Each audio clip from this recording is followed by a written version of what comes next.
دیکھیے جیسے گزشتہ نشست میں صحیح احادیث کی روشنی میں سورۃ الفاتحہ کی بے شمار فضائل اور مادی اور روحانی فوائد بیان کیے گئے کہ جو بندہ مکمل یکسوئی، انہماک کے قلب، خشوع و خضوع اور فہم سورۃ الفاتحہ کے ساتھ کثرت سے سورۃ الفاتحہ کی تلاوت کرتا ہے، اللہ جل وعلا اسے ہر قسم کی جسمانی اور روحانی بیماریوں اور تکالیف و عوارض سے شفا عطا فرما دیتا ہے۔ روزگار کے معاملات، روزی میں تنگی اور دیگر معاشی مسائل سے سورۃ الفاتحہ کے ورد کے ذریعے نجات حاصل ہوتی ہے، اور خاص طور پر سکینہ و طمانینت قلب کے لیے، دل کے سکون کے لیے سورۃ الفاتحہ کی تلاوت انتہائی مفید ہے۔ جب بھی دل میں بے چینی، اضطراب اور بے سکونی کی کیفیت محسوس کرو تو کثرت سے سورۃ الفاتحہ کی تلاوت کرو، اور پھر دیکھو سورۃ الفاتحہ کیسے تمہارے من میں چراغاں کر کے تمہارے دل کی ویران بستی کو آباد کر دیتی ہے۔ تمہیں سکون کی دولت نصیب ہوگی۔ یوں ہی اگر آپ کو لگتا ہے کہ لوگ آپ سے محبت نہیں کرتے، کوئی آپ کو پسند نہیں کرتا، سب نفرت کرتے ہیں، پیار کوئی نہیں کرتا، تو یاد رکھنا، جو جس قدر خلوص اور پیار کے ساتھ سورۃ الفاتحہ کی تلاوت کرتا ہے، اللہ جل وعلا لوگوں کے دلوں میں اس کی اتنی ہی محبت پیدا فرما دیتا ہے۔ یہ سورۃ الفاتحہ کی کثرت سے تلاوت کی برکت ہے کہ یہ انسان کو اللہ کی مخلوق کا محبوب بنا دیتی ہے، لوگ اس سے پیار کرتے ہیں۔ The most hated person becomes the most beloved of people with the blessings of the recitation of سورۃ الفاتحہ۔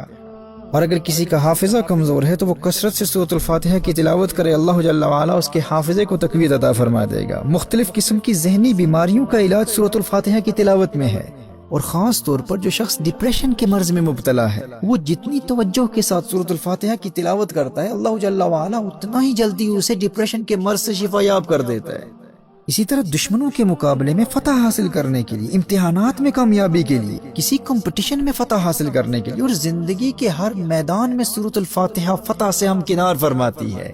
اس مبارک سورت کی روحانی فورسز کے ذریعے شیطانی اثرات، جنات کے حملوں، نظر بد، مرگی، آسیب اور ہر قسم کے جادو کا خاتمہ کیا جاتا ہے۔ صحابہ کرام علیہم رضوان تو خاص طور پر شیطانی اثرات اور جنات کے اثرات کا خاتمہ سورۃ الفاتحہ کے ذریعے کیا کرتے تھے۔ صحیح احادیث اور شارحین کی آراء کی روشنی میں اس پر تفصیلی کلام ہو چکا، لیکن سوال یہ پیدا ہوتا ہے کہ عام طور پر لوگ یہ تمام فوائد حاصل کیوں نہیں کرتے؟ وہ اس لیے کیونکہ وہ آداب تلاوت کے مطابق تلاوت نہیں کرتے، اور نہ ہی تلاوت کے دوران اللہ جل وعلا سے کمیونیکیشن کی کیفیت کو پیدا کرنے کی کوشش کرتے ہیں، جبکہ ایک بگنر کے لیے بھی یہ کیفیت دوسری صورتوں کی بنسبت سورۃ الفاتحہ میں بہت آسانی سے حاصل ہو جاتی ہے، کیونکہ ہمیں علم ہوتا ہے کہ جواب کیا آ رہا ہے۔ اس کیفیت کے حصول کا طریقہ حدیث مصطفیٰ صلی اللہ علیہ وسلم کی روشنی میں آپ کی بارگاہ میں پیش کروں گا،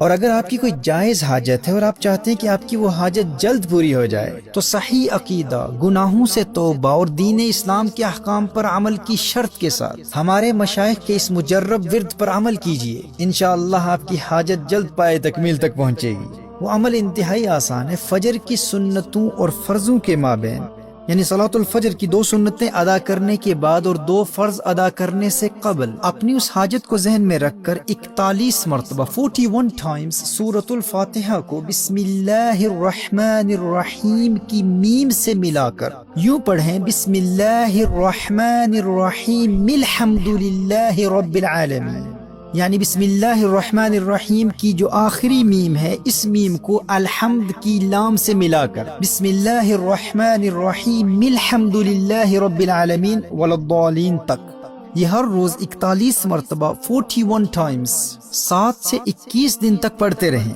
اگر اس میں آپ کے لیے کوئی بڑا نقصان نہ ہوا تو انشاءاللہ انہی ایام میں آپ کی وہ خواہش پوری ہو جائے گی۔ So between the 2 sunnahs and 2 fard of Fajr, you recite Bismillah ar-Rahman ar-Rahim Alhamdulillahi Rabbil Alameen to the end of Surah Al-Fatiha 41 times, and this is done for 7 to 21 days. محترم احبہ، سورۃ الفاتحہ کی روحانی پاور کا اندازہ اس حدیث سے بھی لگایا جا سکتا ہے کہ امام ترمذی نے اور امام ابن حبان اور ابن خزیمہ دونوں نے اپنی صحیحین میں حضرت ابو ہریرہ رضی اللہ تعالیٰ عنہ کی روایت کو نقل کیا۔ نبی کریم صلی اللہ تعالیٰ علیہ وآلہ وسلم نے حضرت ابی بن کعب رضی اللہ تعالیٰ عنہ سے ارشاد فرمایا، أتحب أن أعلمك سورة لم ينزل في التوراة ولا في الإنجيل ولا في الزبور ولا في القرآن مثلها؟ تمہیں ایسی صورت نہ سکھاؤں جس جیسی صورت نہ تورات میں ہے، نہ انجیل میں ہے، نہ زبور میں ہے، اور نہ ہی قرآن میں اس جیسی کوئی صورت ہے؟ انہوں نے عرض کیا، نعم یا رسول اللہ صلی اللہ علیہ وآلہ وسلم، جی ارشاد فرمائیے یا رسول اللہ صلی اللہ علیہ وسلم۔ فقال رسول اللہ صلی اللہ علیہ وسلم، کیف تقرأ فی الصلاة؟ قال فقرأ القرآن فقال رسول اللہ صلی اللہ تعالی علیہ وآلہ وسلم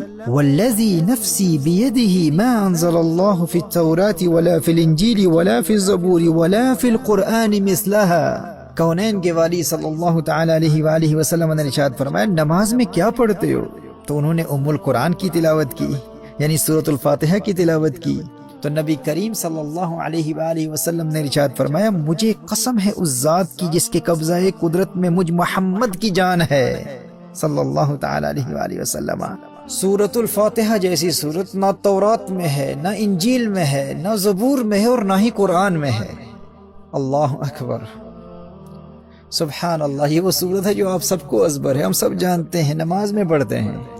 اور یاد رکھنا میں نے یہ جو فوائد و منافع بیان کیے ہیں صحیح احادیث سے ثابت ہیں۔ صحیح بخاری کی حدیث ہے، حضرت ابو سعید خدری رضی اللہ تعالیٰ عنہ سے روایت ہے کہ ہم ایک مرتبہ ایک سفر پر تھے،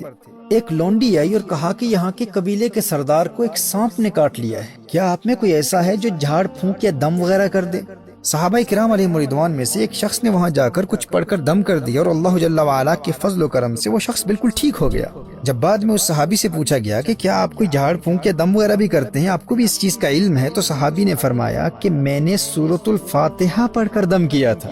یہ صحیح بخاری کی حدیث ہے۔